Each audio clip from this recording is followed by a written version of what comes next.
There's a special kind of silence that enters a marriage before it breaks. Not loud, not dramatic, just a slow, creeping distance that settles into everyday moments. That's what our home felt like the night Hannah sat across from me at the dinner table, pushing her food around like she was bored with life. Bored with me. She didn't warm up the conversation. She didn't hesitate. She just said it.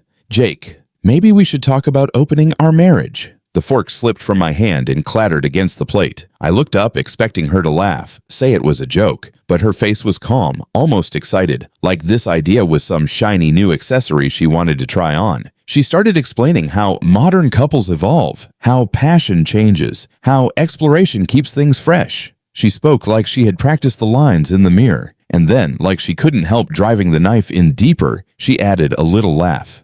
"It's not like you'd impress anyone else, Jake," she smirked. "You're sweet, but you're not exactly memorable." Memorable. 8 years of loyalty reduced to a punchline. I didn't yell. I didn't argue. I just nodded and said, "If that's what you want." She took my silence as permission. Within 2 weeks, she had new clothes, new perfume, late-night wellness classes, and a new glow in her eyes, one I hadn't seen in years.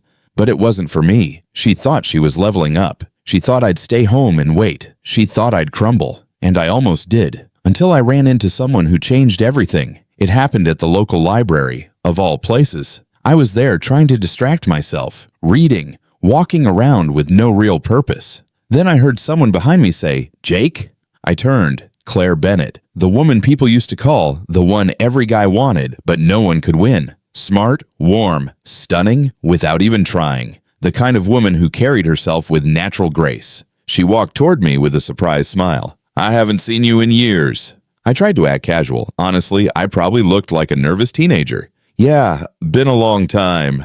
We talked, and it felt easy, shockingly easy. She remembered things I once told her in college. She remembered I liked cooking. She remembered I used to play guitar. She remembered me. Then she asked, "So, how's married life?" I froze. I wasn't ready to share the truth. I wasn't ready to say the words. So I just shrugged.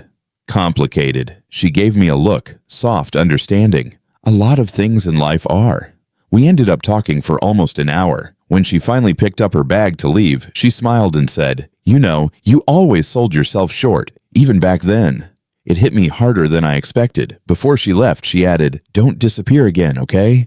And just like that, someone I was never supposed to impress had noticed me. Over the next few weeks, Claire and I talked more. Messages, occasional coffee, small conversations that somehow meant everything to me. She wasn't flirting. She wasn't pushing anything. She was simply kind, genuinely kind.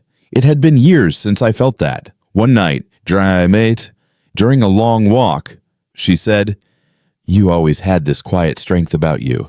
I laughed awkwardly. "Hannah always said I was boring." Claire stopped walking.